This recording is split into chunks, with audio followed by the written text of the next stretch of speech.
राज्य में अंगनवाड़ी कर्मी जारी है एक बड़ घोषणा। आसीगला बड़ खुशी खबर एम दरमा वृद्धि को नहीं।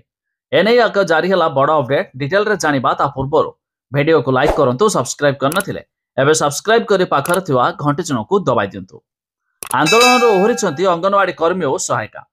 विभागीय सचिव सह आलोचना हेबा परे किछि दाबी को स्वीकार करा जायथिबारु आंदोलन ओहरिछंती अंगनवाड़ी कर्मी। ते विभागीय मंत्री और उपमुख्यमंत्री प्रभाती परिडाଙ୍କ सह आलोचना रहिछि। तेबे आलोचना सफल हेबाकु नै आशावादी अछंती एमाने। तेबे दिनिकिया धारणा थिबारु धारणा शेष होइछि।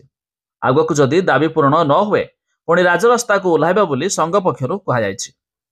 तेबे गांधी मार्ग रे एकाठी होइतिले हजार हजार अंगनवाड़ी कर्मी विभिन्न दफा दाबी नै करिथिले आंदोलन।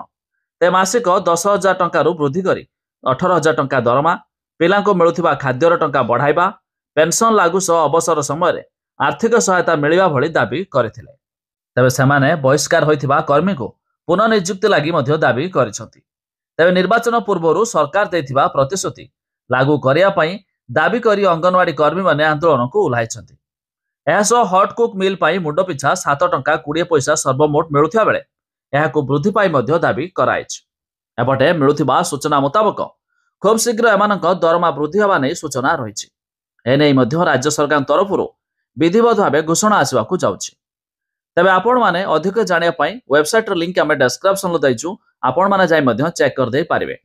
ता छडा आपण माने केउ जिल्लारू वीडियो देखुचंती ता निहाती कमेंट करी जणाइबे।